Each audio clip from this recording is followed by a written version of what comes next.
All right, welcome back, everybody. The second half of our UFC Fight Island 4 post-fight coverage is underway. I am Mike Heck. Thank you for joining us. Hope you have your questions, your thoughts, comments on tonight's event ready to go because we're going to get to a lot of them momentarily. But we have a very special guest joining us right now.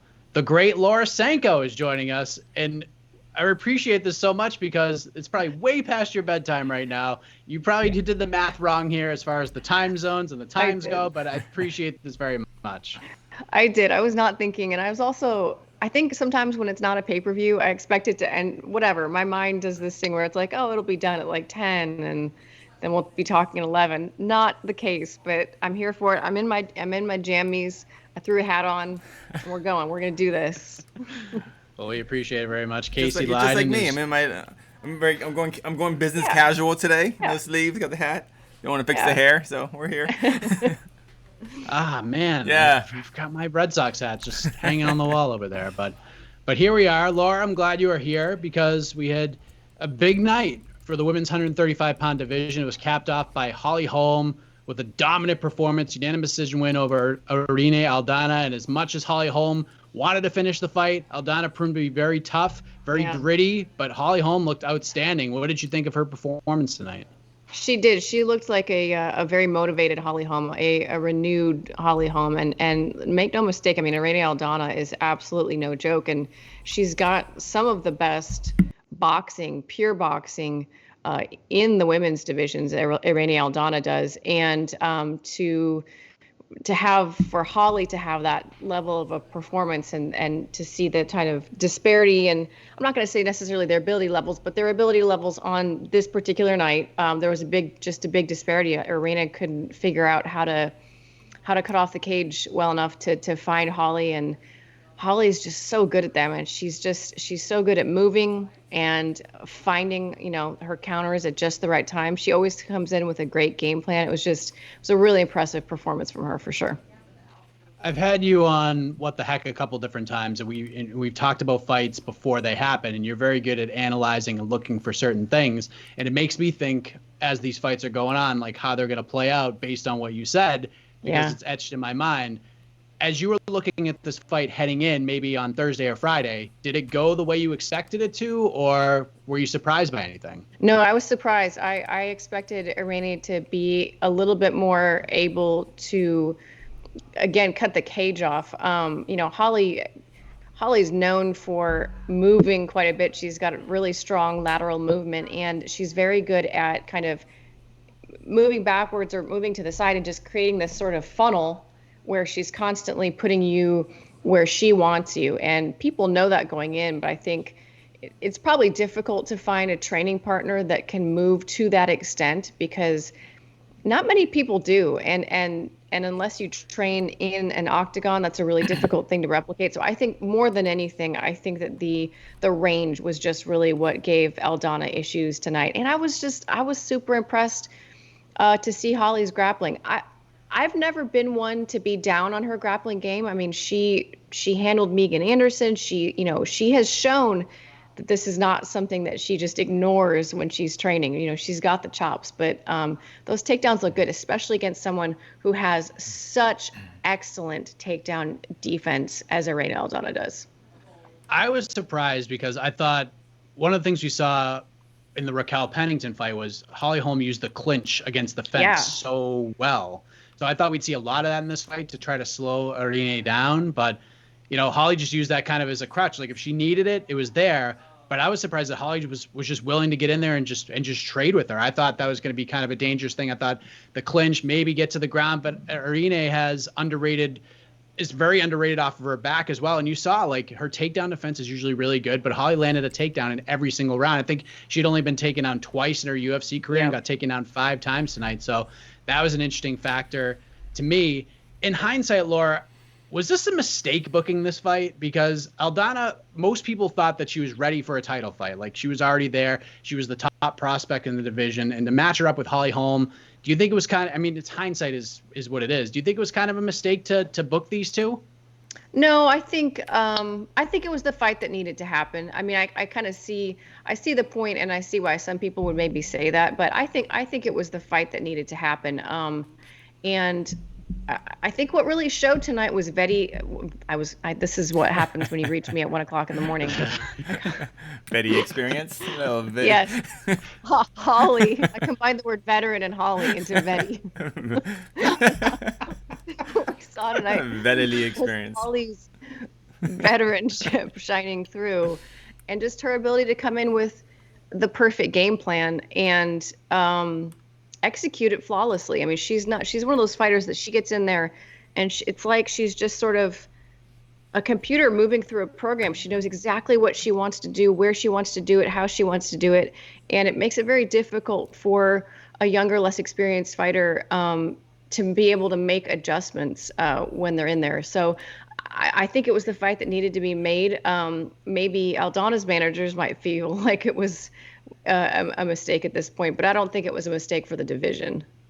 Yeah, I mean, Jose made some points. I wonder, like, how much getting infected by COVID-19 may have affected her in the build-up to this fight, because it did get postponed. Who knew what would have happened if things went smoothly and they fought on August 10th, I believe that fight was supposed to happen. Yep. Casey, I think the big question heading in, and one of my major questions heading in, was what happens if Holly Holm wins? Because if Irene Aldana won, we already knew what the answer was. She's fighting Amanda Nunes once she drops back down to 135. So now that Holly Holm has won, has she answered the questions for you? Do you feel like Holly Holm has opened that door to make you think that, you know what, maybe she could get back to a title shot? It could be warranted.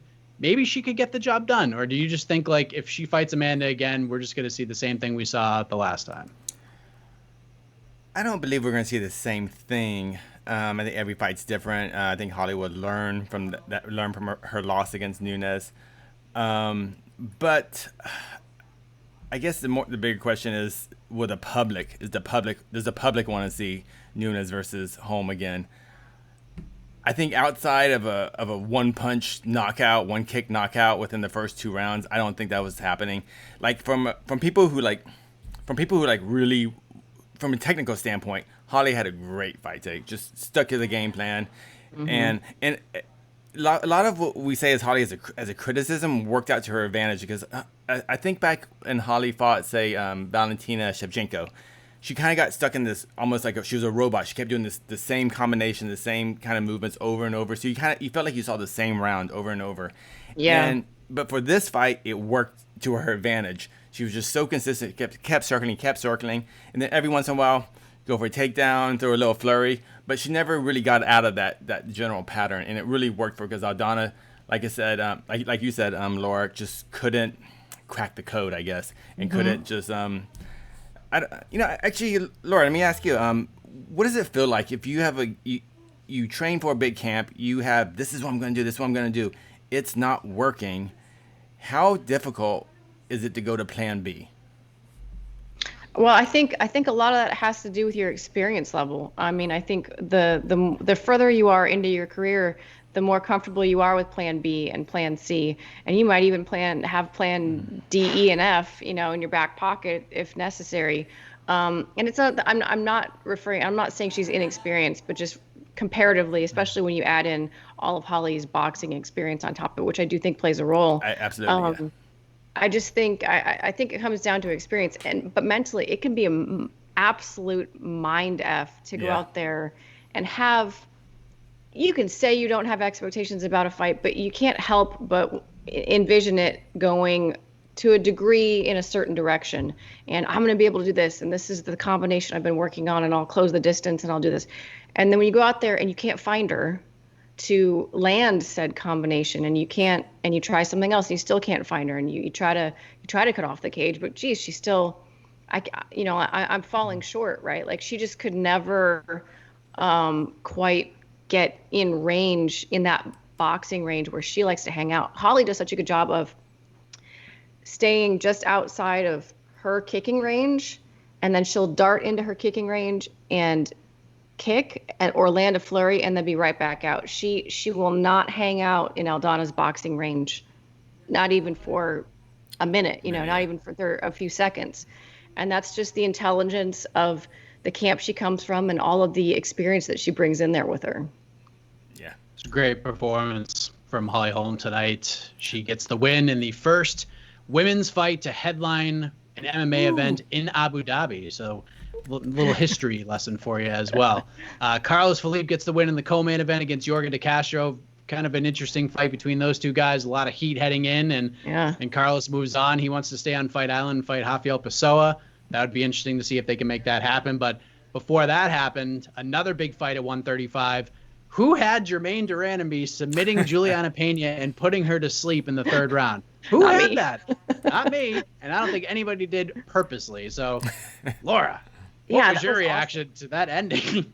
It was just awesome. I mean, listen, Germaine, another woman that has just so much experience behind her and such beautiful, crisp technique. And it was funny. I thought she said she felt sloppy out there. I certainly didn't see anything that was sloppy, but clearly, she has been honing her ground game. I think before she fought Amanda Nunes, she dug down deep and really she wrestled and she grinded and she really, really worked on her jiu-jitsu. Of course, she's been working on it the entire time. She's been a mixed martial artist, but I think the preparation for the Nunes fight really built that base that carried her into this type of victory. And it was really cool to see because, I mean, when Pena had her pinned up against the fence a little bit, you could see de Randamie shove her head just enough to pop that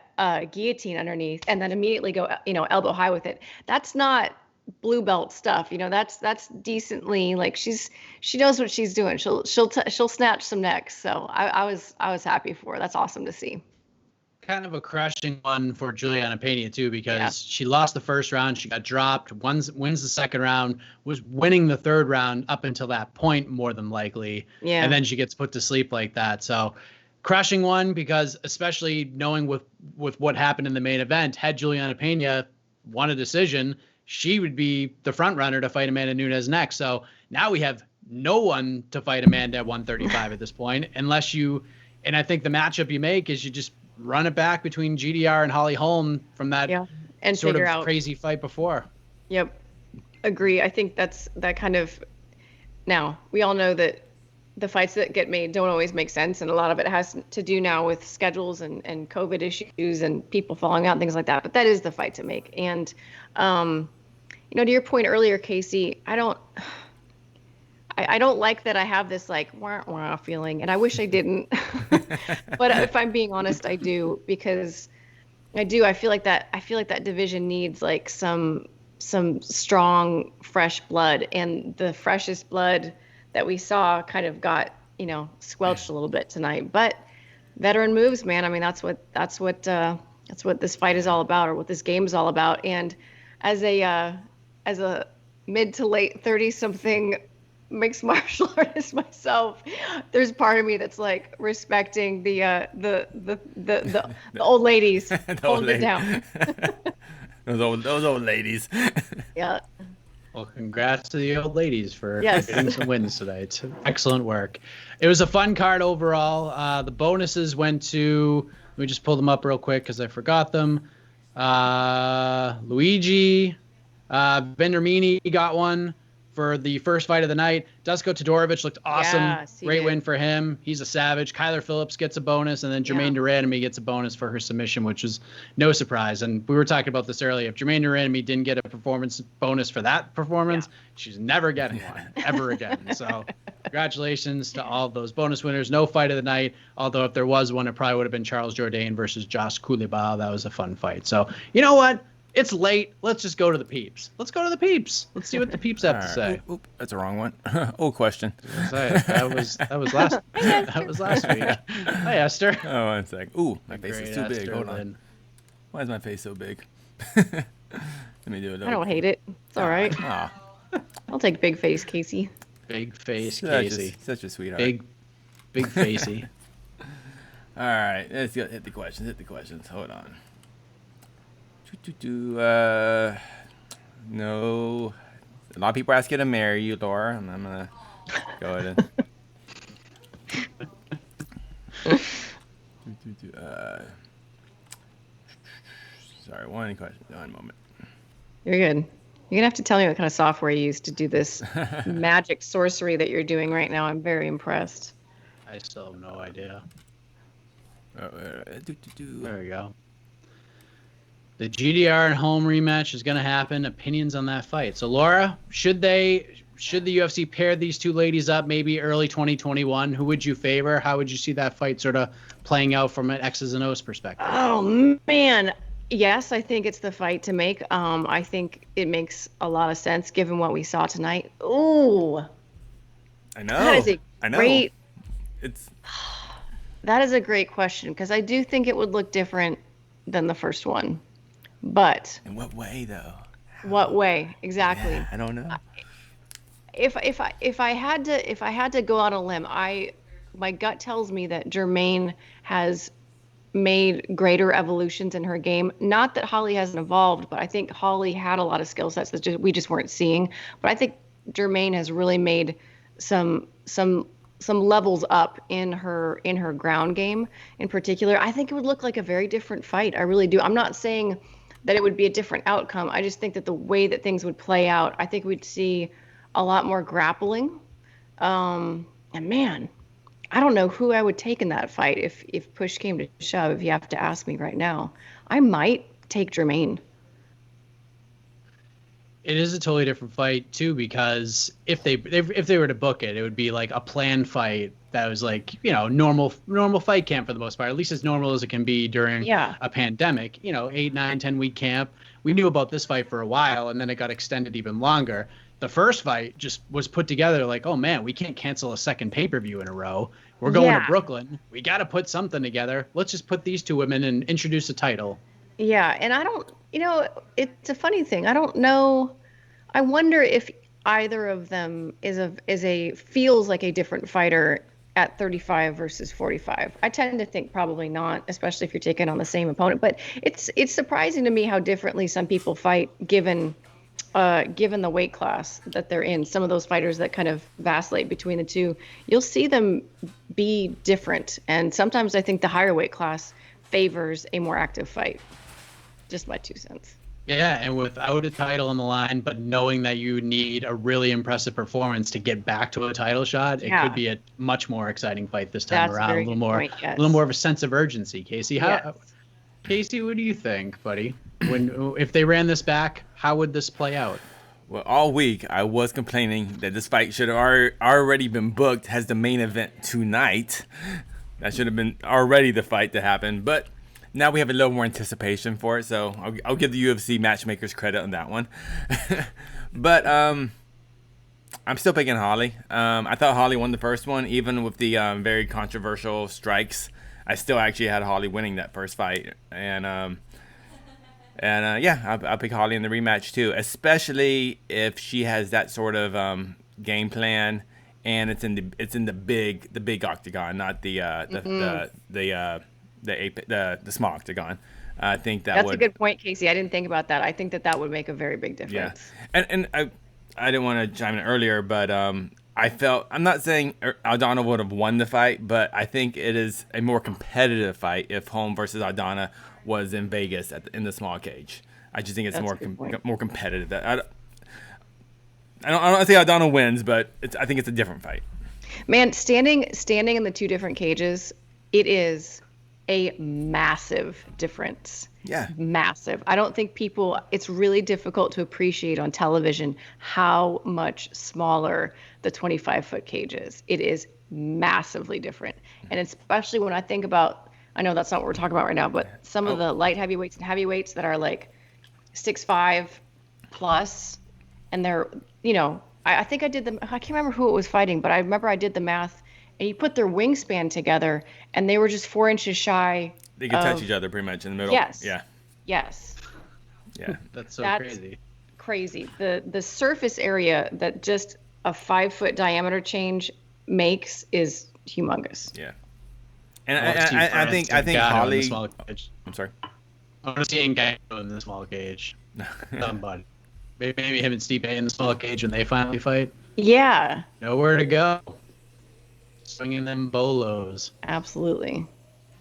All right. Thank you, Sandy. Long-time commenter. Yeah. Crazy people watching the show at 2:24 Eastern Standard Time. Appreciate it. What else we got?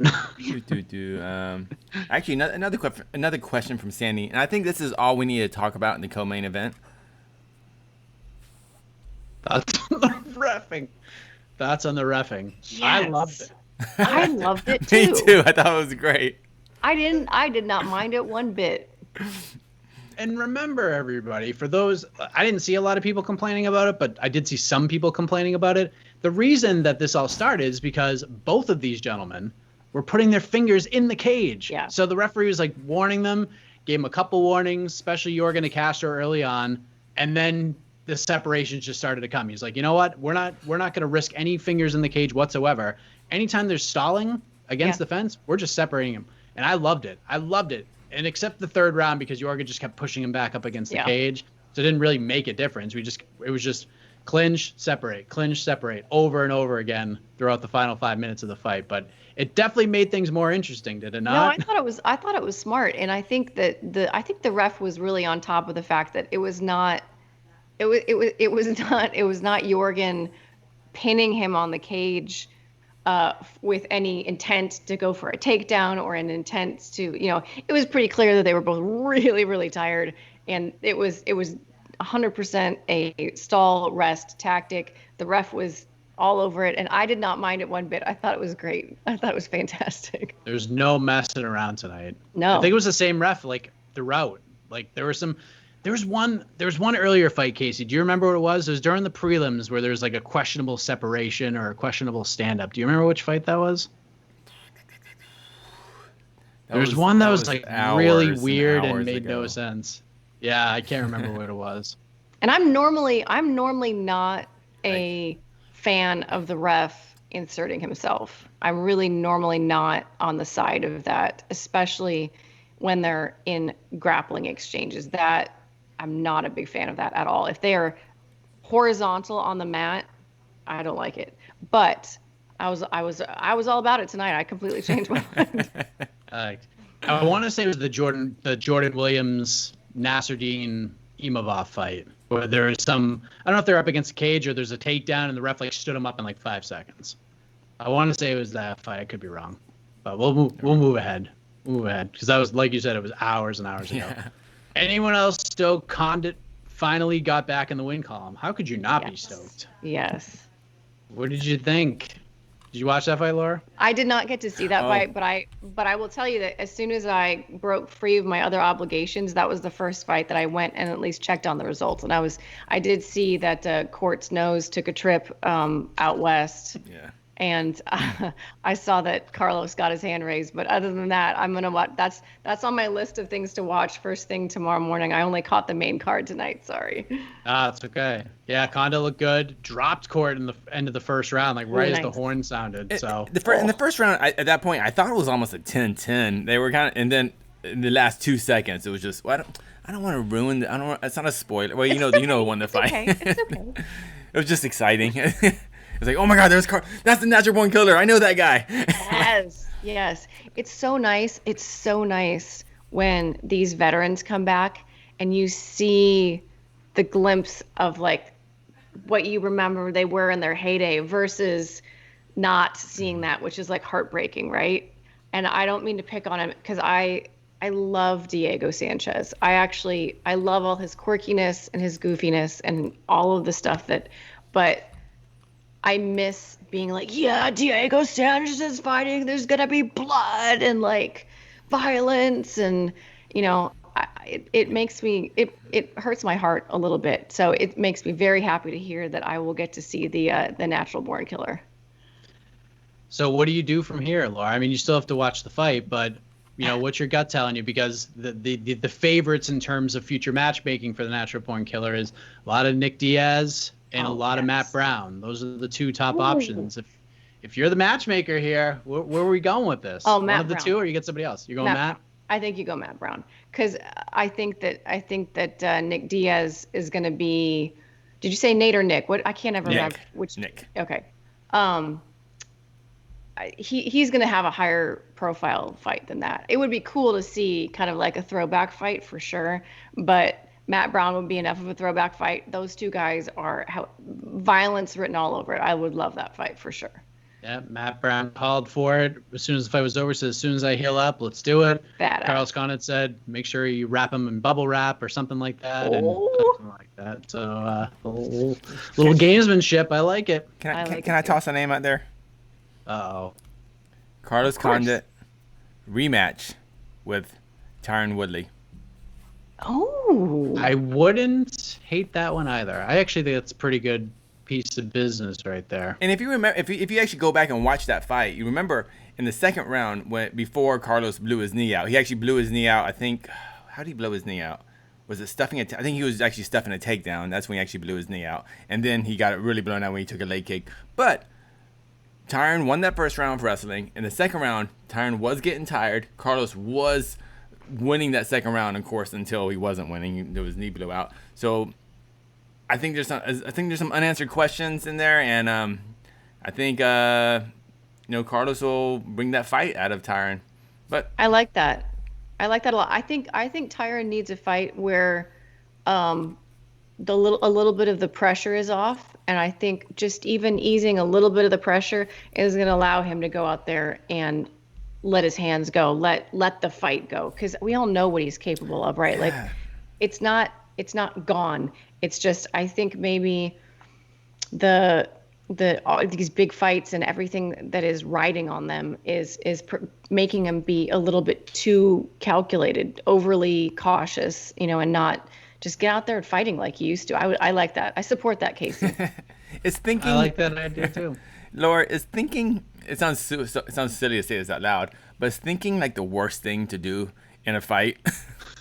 I think it depends on who you are. Maybe, okay. For me, it was, yes, because I never got enough fights under my belt to be at a point where I could like have my own conversation going on in my head. I needed to fight on instinct, and then you have to train. Like basically, I think when you're still fighting on instinct, you've got to train reps. Mm-hmm. Like you have to ingrain those combinations, those moves, those defenses so often that you don't have to think about them. And then once you get to the point where you can fight successfully without thinking, then you can start reintroducing thought, right? So like James Krause is the first person that hops into my mind because he's, part of our team, the captain of our team, obviously. He's thinking all the time out there in the middle of, battle. He's an incredibly cerebral fighter, constantly making adjustments. I mean, I think Jorge Masvidal is another guy who, he's thinking as he is delivering that violence. So I think it depends on where you are in your career. But for me, I needed to just be able to go out there and make it a fight and make it instinctual. Looks like James Krause is heading to Yes. Abu Dhabi. He's taken to social media and said, short notice, you know who to call, and looks like he's going to Abu Dhabi for it's funny too, because that's not an easy short notice fight to take given the travel. Like I did not have an appreciation for, I've been on long flights before. We've done cards in Singapore and stuff. I didn't have an appreciation for the brutality of the time change and having to fight, or in my case, do a show in the middle of the night. That completely messes everything up, because you're either like, okay, I'm going to stay on US time so that I can be somewhat awake when we're having the shows, or you're like, no, I'll adjust to Abu Dhabi time and do my best, and whatever the show, it's one night, I can pull an all-nighter. I think everybody gets caught in this weird limbo in between, and no one is sleeping well, and no one is eating at the normal time, and it's like harder to cut weight. I can't describe to you how the first time I was out there, I never settled in, and I wasn't right for probably a week when I got home. It messed me up. So wow. Yeah. That long, huh? Yes. Are you going back out during this trip at all, or are you staying? I am. Yeah. I leave Wednesday. Oh, okay. Yeah. So you're just mentally preparing. Yes. Yeah, and you get to stay up late and do this post-fight show as you're getting ready to turn that clock around to See, to you Abu guys are Dhabi helping time. me. Yeah. You guys are See? helping me acclimate. Thank you. You're There you go. welcome. Jeez. Yeah. You're welcome. See? All right. Yes. So the answer to your question, Pagodas, is I think everybody's happy that Carlos Condit's back in the win column. It's been 5 years, so good on him to keep plugging away and have a great performance tonight. So good on him. Any other questions, Casey? Yes. Waiting for the Hamzat Chimaev questions to get them every single I'm trying to pick the questions about tonight's fights. We're getting a lot of just John Jones type stuff, but I want to let's talk about tonight. Maddie K, Aldana versus Pena. I think that's perfect. Yeah. Sets it up. Yeah. I mean, winners versus the winners, losers versus the losers. Makes perfect Makes sense to me. Yeah. But Pena said she's ready. Pena said that she's got suspended for 2 weeks and wants to get right back in there. I don't know if Aldana's gonna be able to get right back in there, but yeah, we'll see. I mean, if you can, that's probably a good fight to make. But if you need a 35er and Pena's ready to go, then she might just slide in there. I don't think she could be really picky at this point after tonight. But I'm sure she wants to fight somebody that can get her close to that title shot. She's obviously got to pick up a couple more wins now. But I like that fight if they could do it and Pena's willing to wait. I'm cool with that one.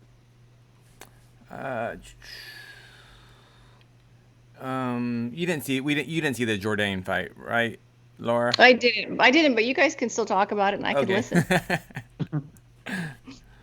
How did Jourdain get a 30-27 from a judge? I have no idea. Because he clearly lost that first round. Yeah, the first round was clearly he lost. Yeah, so I don't know the answer to that, Javon. I mean, crazy, Javon. They crazy. They crazy. Between one judge scoring at 30-27 and then the fight being called a split draw totally. It was a little shocking. Wait, how was it a split draw? Was someone get a 10-8 or was there a 10-10? What do you remember? Yeah, so one judge gave the first 2 rounds to Kulabau and then gave Jourdain a 10-8 in the third. So really? Yeah. It was 30-27 Jourdain, which is mind-boggling. And then 29-28 for Kulabau, and then a 28-28. Huh. Wild. What a mess. Made no sense. Like, none of it makes sense. But Charles Jourdain did take to Twitter and said that he talked to Dana White, and Dana's paying him his win bonus, so I assume Kulabau's getting the same thing. That's so great. There you go. That's so good everybody news. wins. What do you like guys, when that happens. I'm just going to insert my own question here. Sorry to capture your show. What do you guys think of the open scoring? Have you watched any of the Invicta shows where they've had it? Casey, I'll let you take this one away. This is music to your ears.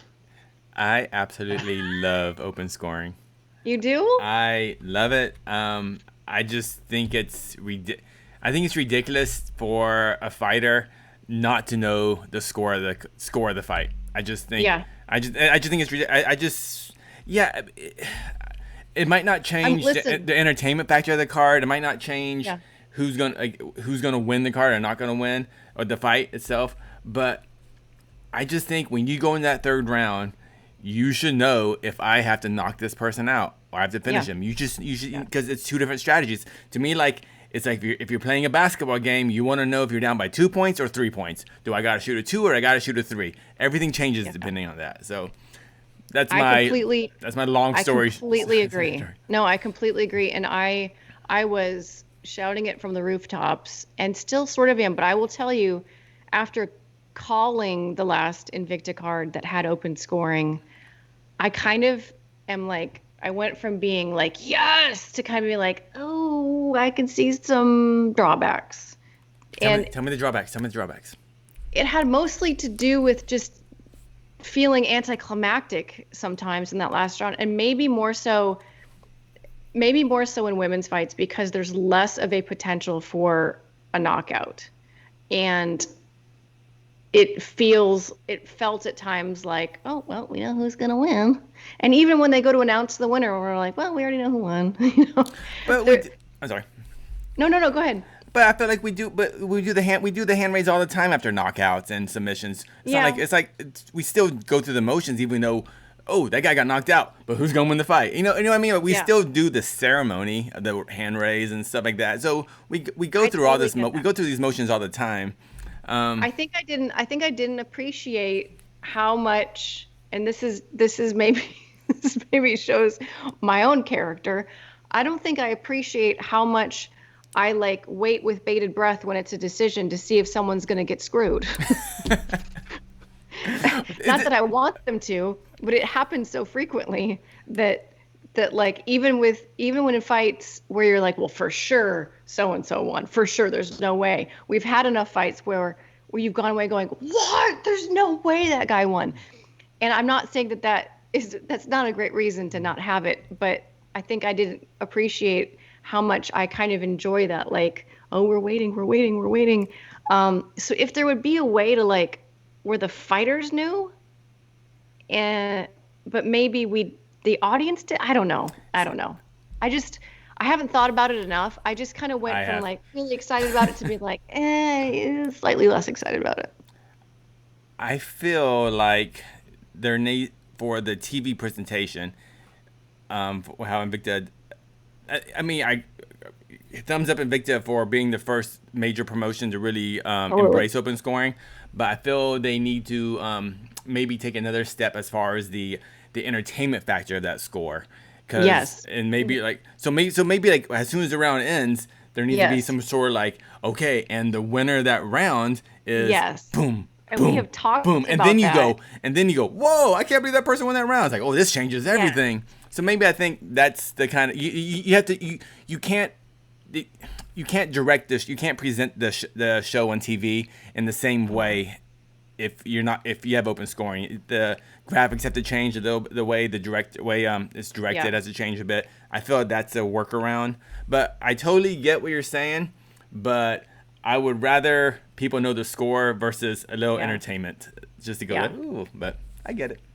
No, but you're right about presenting it, because it's been clunky the few times that I've attempted to do it, because the way it's displayed, I almost honestly, and this is just me being, I'm not good at doing the round by round math and like automatically knowing, okay, that means that if this person does this and this person gets attained, there could be a draw, but then there also could this be like, while talking about a fight, I'm not good at doing that math. So I almost need someone in the truck to like explain to me. Obviously the first round I can figure out who won the round. And obviously I'm not that dumb, but like while calling a fight, it gets a little bit complicated to think about any given possible outcome. So I do think that we could do a better job of like you say, kind of enjoying the moment of like, oh man, that ties it up. That makes this third round super important. You know, who's going to go for broke here, whatever the case may be. Yeah. But it's definitely different. And I'm totally going to tell a secret right now. I'll whisper it. We had a judge change their score, which really, so if you watch the last, okay. Yeah, sorry. It's a problema. If you watch the last show, there's a point where I just sound like I'm having a stroke trying to talk about the scores, because I can't make words come out of my mouth intelligently. And it was because it wasn't computing based on what had, but I guess and it wasn't someone being shady. There was an error that was made. But anyway, it's very confusing. And we've talked about this way too long. I'm sorry. Oh, no. I could talk hours about open scoring. Yeah. Kay's going to do a whole show about open scoring. He loves it. I like it. I was excited for it. I'm kind of where you are, Laura, where I was like, oh, this is so cool. And then it's just kind of like, I just don't like how it's like just the cell phone thing. I don't like the cell phone. Yeah. That's Invicta. Yeah. That's, we don't have a big giant. Yeah, you don't have the Jumbotron or anything like that. No. But it's just, we're in a church. Maybe standing. Maybe get an iPad. How about we boost it up and do a little iPad? I'm just like, and I have pretty good sight, but I'm still like, I can't see the top score sometimes. Oh, how about this? Oh. We have no crowds anymore because of the pandemic, but we have these amazingly talented ring card girls and ring card boys. So instead of showing the non-existent crowd the ring round it is, let's have them walk around with the score. Oh, I that. That's a great idea. You've Look been at you thinking about this solving a problems. lot, Casey. Just saying. They could even Vanna White it and like flip the number. Ooh, yeah. So every round it's like a show. It's like, oh my god, I can't wait to find out who won that round. I like that idea. I'm just saying. Casey, you should be the open scoring commissioner. Like, you just make all the rules and you lay it out and you make it happen. Because I think if there's anybody you can make, yes, we can hang out more. I'll come up and train at Glory. You can beat me up. Perfect. Hey. There we go. Well, that would not happen, but okay. Oh no, I'm a wimp. I've seen you train. Yeah, be quiet. All right, we got. You see me? No, okay, we'll talk about the actual fights that happened. Okay. Yes. Let's get a couple more in there. All right, what we got? We'll let Laura go to sleep. Oh yeah. Oh, hey, someone said that's the best idea in MMA history. I like this commenter. There you go. Who knew? We just needed 20 minutes of open scoring talk to make everybody smile. Mike Hack could be an amazing ring card play. Agree. Oh, sorry, I clicked the wrong. That was the wrong one. I shouldn't have clicked that. Especially for the open scoring. We solved it. Can I wear like a suit? You and Elias Theodoro. Yeah, like the guy with flowing hair and abs against the guy with no hair and no abs. Yeah, all right, there you go. Opposites. That'd be hilarious. Variety is the spice of life. Don't worry about it. Yes, thank you, John. I'm gonna start doing more push-ups. Let me see if you got any questions. Oh, here we got one. Good one. Oops. There we go. Oh, it's too big. Can you see it? Yeah. There you go.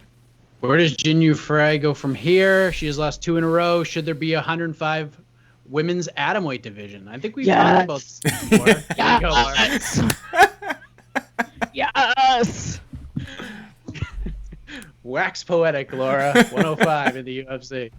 I will. I'm telling you, I don't understand. Well, I understand the hesitancy. The hesitancy is, I know that they struggle to keep all of the women's divisions, maybe not so much flyweight or strawweight anymore, but even bantamweight now is a little light.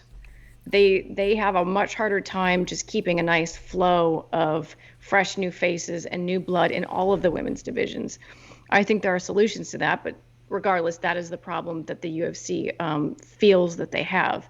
And I think that they, in their mind, see the atomweights as a potentially less exciting featherweight problem. But I would argue that it's not, because I'm telling you, if you want to capture Asia, there are a gazillion atomweight fighters in China and Japan. I mean, there tend to be smaller women over there. And there are plenty of atomweight fighters here in the United States that are fighting up at strawweight that shouldn't be fighting at strawweight, that would be much better at atomweight. And Loma Lookwoodme, Jinyu Frey, Jessica Penne, Michelle Watterson, Laura Sanko. There is a lot of talent at atomweight, and I would argue that there's more talent at atomweight than at featherweight. Just in general, I think it would be easier to keep that pipeline open, and I think it would be a very fun. It's like the women's flyweight division, you know what I mean? Like, and no, you're not going to necessarily get big, huge knockouts, but you're going to get really fun scrambles, and there's a decent number of finishes at atomweight. You'd be surprised. I can't remember because I looked up the statistic one time because I wanted to have this argument with someone, but it was on par with the other women's divisions. It wasn't like some outlier where it's like, oh, you're never going to have a finish if you introduce atomweights. That's not the case at all. Yeah. Michelle Watterson, she made her name off being an atomweight. And she was like knocking ladies' heads off and fighting terrific fights. And even the fight that she lost her atomweight title to was a finish against Erica Tiburcio. And like I don't know if you remember that fight. It's a few years now, but it was amazing. Sure. Michelle Watterson versus Jessica Penne for the atomweight title is one of my favorite fights ever. 105 pounds. Iconic fight. Thank you. Absolutely, there should be an atomweight division. Absolutely. You're making me have all these like warm fuzzy Invicta memories of when Esther used to be around all the time and you were around all the time. I was at your fight. What's that? I was at your first fight. I know. Yeah. I remember. I remember you were rah, when I won. When you won, you were rah. You screamed. It was so cute. I sound like a little kid. Rah. That's what it sounded like. But yeah, no, I think. But man, I'll tell you what. I don't think they have any plans to do it. I really don't. I really don't. I feel so bad for it. Ladies like I'm trying to say, not saying girls, ladies, ladies like Lomo. Is it Lomo? Is that how you say her name? Yeah, Lomo. Because I think she's gonna be terrific. But unfortunately, she's always gonna be 5'1". Oh, totally. She's always gonna be small. You saw her even tonight. Like she looked like it was. I'm sure she's fighting at her walking weight. I'm sure. Yeah, easily. Yeah. And Alicia Zappatella, you know, she's got UFC caliber wrestling skills, and I think she'd do great. But I'm telling you, 4'11" is a stretch for that woman. They're being nice. Like, yes, because she fought.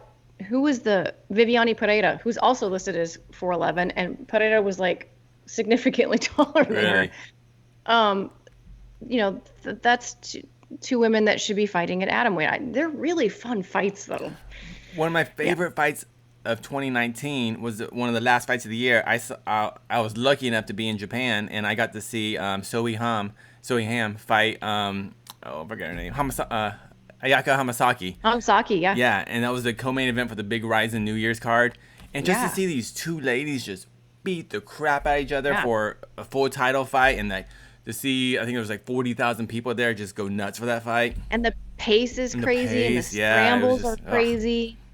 And those girls, I don't. They pop too. They can. They can pop too. So as far as Jin Yu Fry goes. Oh yeah, Jin. Man, there's just something holding her back, man. Like she just.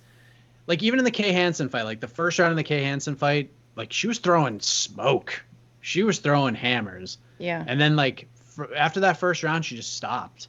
And then in this fight, first round again, like, she got a little aggressive. Then Loma started opening up. Like, once they started clinching up and she felt those elbows and felt those knees, everything changed. Like, Jin just could not get going.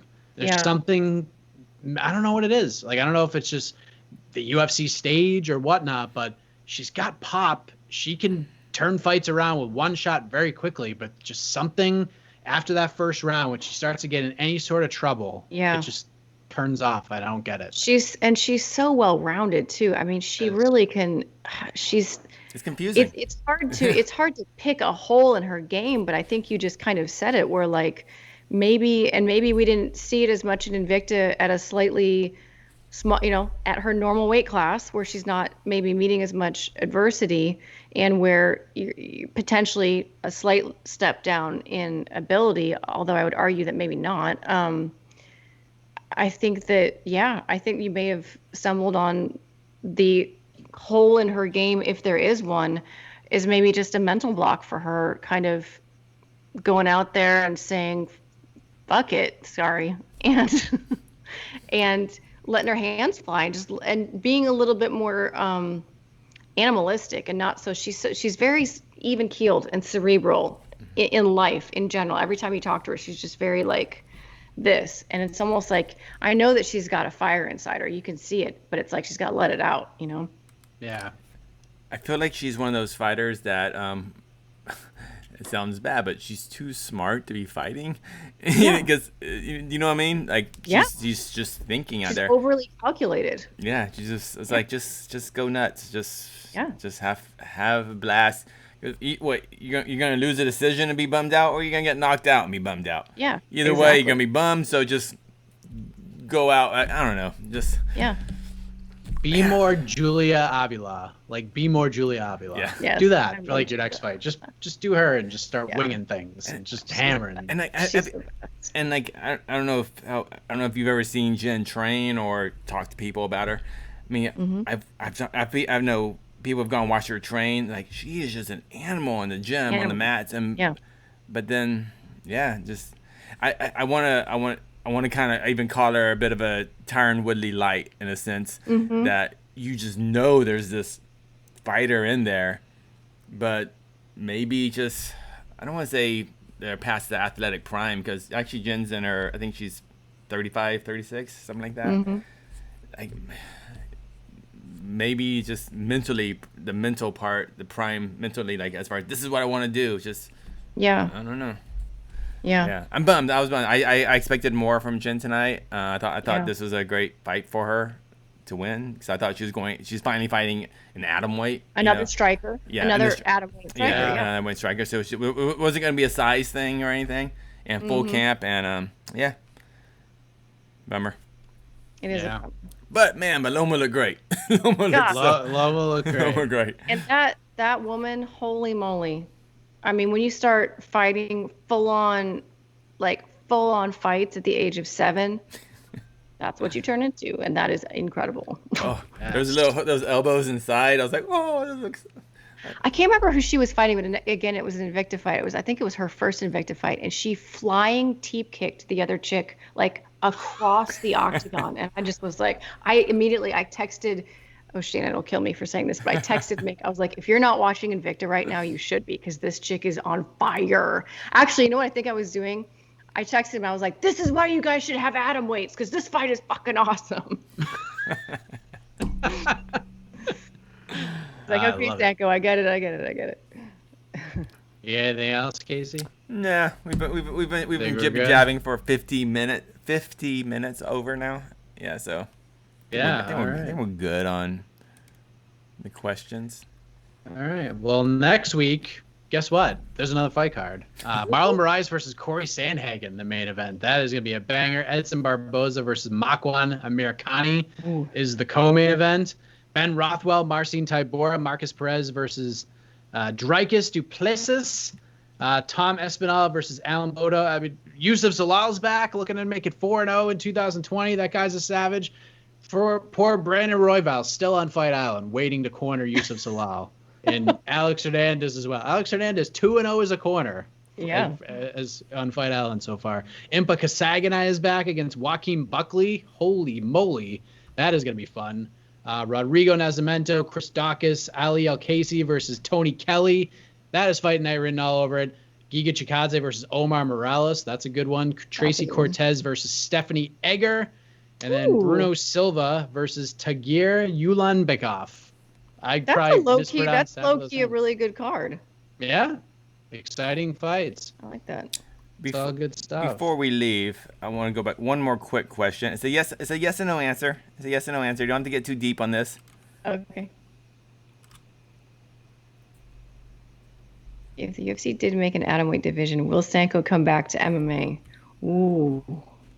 If it happened in the next year or two, I think I could see that happening. I've been up in my training lately, not to the point where I'd feel comfortable taking a fight right now, but I do. I get the itch. I get the itch real bad, and it's either ringworm or it's the desire to fight. Sometimes I have to figure out which one it is, but I'm itchy. Why not both? Why not both?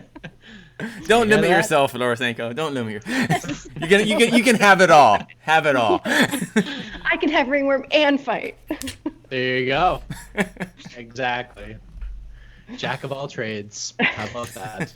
Laura, thank you very much. I know this is way past your bedtime. It is. I appreciate you doing this. Anything you want to get off your chest and let folks know about before we let you go to sleep? I have to give credit. Phil Rowe, who sends me these hats that I wear nonstop, is like, dude, will you please just at some point give a slight shout out to the fact that that's my hat? I was like, yes, I need to start doing that, because I have them in like 7 different colors, and I wear these hats all the time. This is Phil Rowe's hat. He won a Contender Series. He is going to be making his UFC debut any minute now. He keeps having fights fall through for a variety of reasons, but he's a heck of a fighter out of Florida. I can't wait to watch him fight, and thank you for the hats, Phil. Thank you. I am a big Phil Rowe mark. I like Phil Rowe a lot. I'm excited for that debut when it actually happens. But he's had things fall out. He's had short notice fights not happen. He's been injured. It's just craziness. Just absolute craziness. But I knew that was a Phil Rowe hat, so I was hoping you were going to say that. Yes. Yes. I'm friends with him on Facebook, so I see him advertising those hats all the time. So. Yeah. Tell him I finally came through on your show. There you go. I'll let him know. I'll hit him up on Instagram and be like, see, we plugged your hat. So And then just go follow Phil on Instagram if you want to buy a Philly Fresh hat. So, yeah, he's Casey, any final thoughts? No. Any final thoughts on tonight? No. Fun fights, and weird fights, weird placement of fights. But I'm happy we're here. Got to see Phil Rowe's hat tonight. That was a big highlight of the night. So yeah, get a Phil Rowe hat. And we'll leave you with this: the 3 things you learned tonight. Open scoring needs Atom a bit of weights. a boost to Atom make weights. it more entertaining. Yes. We need atom weights. Atom weights. If we do atom weights, Laura Sanko may return to the cage. Flex. I can lean back. Yeah. Go. She's flexing. We flexing? away, We all flexing now? I mean, through this sweatshirt, I'm sure you can see Oh, yeah, how yeah. stretched I am right now. I see it. Look at that. I'll just pop it up a little bit. I got the ring card boy Gotta physique, push it so up don't on worry the about me. Don't worry about We got a me. ring card boy here. I know. This thing has taken so many different turns. So, well, thank you all for watching and/or listening. If you caught us live, we appreciate it. If you're watching or listening after the fact, we appreciate that as well. For Laura Sanko, for E. Casey Leydon, I am Mike Heck. UFC Fight Island 4 is in the books. Good night, everybody.